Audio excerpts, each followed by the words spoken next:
Hi friends, welcome to Mann vaasam channel. இன்னைக்கு நம்ம சேனலில் பார்க்க போகிற ரெசிபி ஹோலி பண்டிகையோடைய ஸ்பெஷலான ஒரு ஸ்வீட் ரெசிபி தாங்க. அது எப்படி செய்யலாம் பார்க்கலாங்க. ஈஸியாக இருக்கும், நல்லா சுவையாக இருக்கும். அது மட்டும் இல்லைங்க, பண்டிகை நேரம் மட்டும் இல்லை, நம்ம சாதாரண நாள்லேயும் நம்ம செஞ்சு சாப்பிட்லாம், சூப்பராக இருக்குங்க. அது எப்படி செய்யலாம் பார்க்கலாங்க. ஒரு பாத்திரத்தில் 1 கப்பு ரவை எடுத்துக்கோங்க. எந்த கப்பில் அளவு எடுக்கிறோமோ அதே கப்பில் எல்லா அளவும் எடுத்துக்கோங்க. 1 கப்பு ரவைக்கு 1 கப்பு சர்க்கரை எடுத்துக்கோங்க. 2 கப்பு மைதாங்க.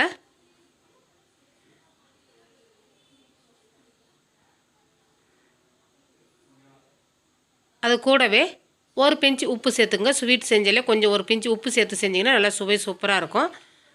எல்லாத்தையும் லைட்டாக கலந்து விட்டுருங்க.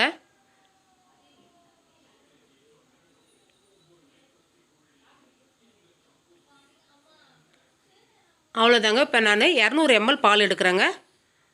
இது காய்ச்சி ஆறின பாலுங்க. பச்சை பால் சேர்க்கக்கூடாது. நல்லா காய்ச்சிட்டு அதுக்கப்புறம் ஆறினதுக்கப்புறம் சேர்க்கணும். கொஞ்சம் கொஞ்சமாக சேர்த்து அந்த கட்டி இல்லாமல் கரைச்சி விட்டுருங்க. சப்போஸ் உங்கள்கிட்ட பால் இல்லைன்னா தண்ணியிலையும் செய்யலாங்க, நல்லா சூப்பராக இருக்கும். பால் சேர்த்து செய்யும்போது சுவை நல்லா கூடுதலாக இருக்கும், அதனால் நான் பால் சேர்த்து செய்கிறேங்க.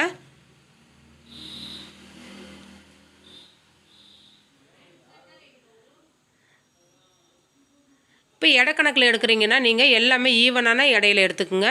100 கிராம் மைதா எடுத்திங்கன்னா 100 கிராம் சர்க்கரை, 100 கிராம் ரவை எடுத்துக்கோங்க. இப்போ கப்புன்றதுனால உங்களுக்கு அது மாதிரி நான் அளவு சொல்கிறேங்க. இப்போ 200 ml பாலையும் நான் சேர்த்துட்டேன்.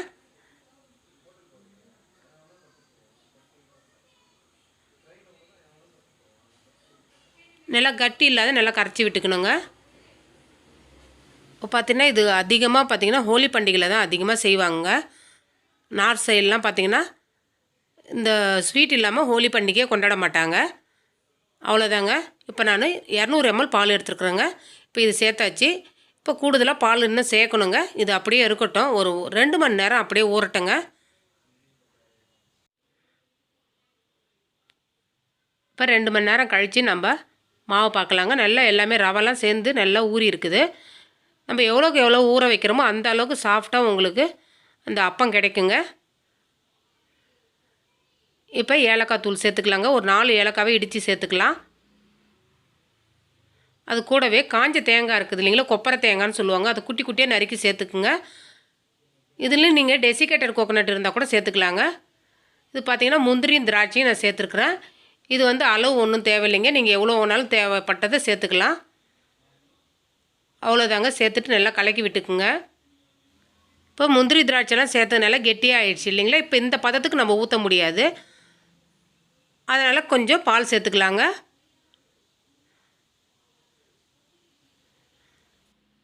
திரும்பவும் கொஞ்சமாக பால் சேர்த்துக்குங்க. பால் சேர்த்துட்டு உங்களுக்கு தேவையான அளவுக்கு நீங்கள் கலக்கி எடுத்துக்குங்க. ரொம்பவும் பால் சேர்த்துறாதீங்க. ரொம்ப தண்ணியாக இருந்தாலும் ஊற்றும்போது நமக்கு ஒழுங்கான ஷேப்பில் கிடைக்காது. நல்லா கலக்கி விட்டுட்டு அதுக்கப்புறம் நீங்கள் தேவையான அளவுக்கு நம்ம சேர்த்துக்கலாங்க. இதுவே போதுமான அளவாக இருக்குது. டோட்டலாக எனக்கு 250 ml பால் கரெக்டாக இருந்ததுங்க இதுக்கு.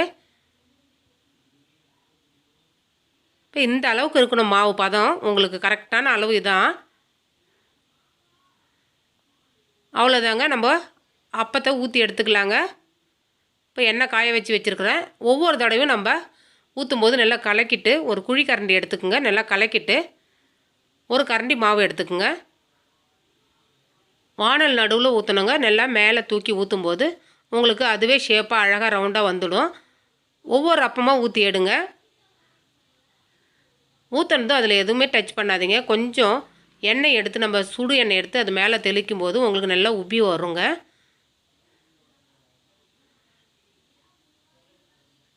நல்லா சூப்பராக உப்பி வருது பாருங்கள். அப்போ ஒரு பக்கம் வெந்ததும் மறுபக்கம் திருப்பி விடுங்க. இப்போ நம்ம சைட்லாம் பார்த்திங்கன்னா இதை அப்பன்னு சொல்கிறோம். இப்போ நார்த் இந்தியன் சைட்லாம் பார்த்திங்கன்னா இதை பூவான்னு சொல்லுவாங்க. பூவா இல்லாமல் அவங்க ஹோலியே கொண்டாட மாட்டாங்க. அவங்களுக்கு ஸ்பெஷலான ஒரு ஸ்வீட் ரெசிபி இது. அவ்வளோதாங்க. ரொம்ப செவக்க விடக்கூடாது. இந்த அளவுக்கு கலர் மாறினதும் நம்ம எடுத்துடலாங்க.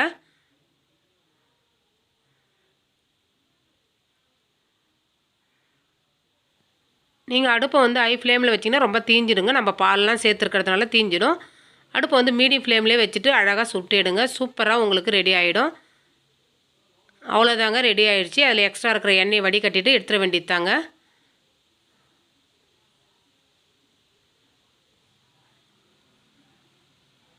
திரும்பவும் ஒரு அப்பம் ஊற்றி காமிக்கிறேன் பாருங்கள்.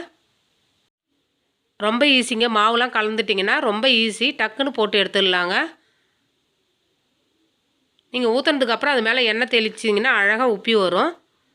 அவ்வளோதாங்க, சூப்பரான பூவா ரெடி ஆகிடுச்சு. இந்த ரெசிபி பிடிச்சிருந்ததுன்னா மண் வாசம் சேனலை லைக் பண்ணுங்கள், ஷேர் பண்ணுங்கள், கமெண்ட் பண்ணுங்கள், சப்ஸ்கிரைப் பண்ணுங்கள். பக்கத்தில் இருக்கிற பெல் ஐக்கானையும் கிளிக் பண்ணுங்கள். தேங்க்யூ.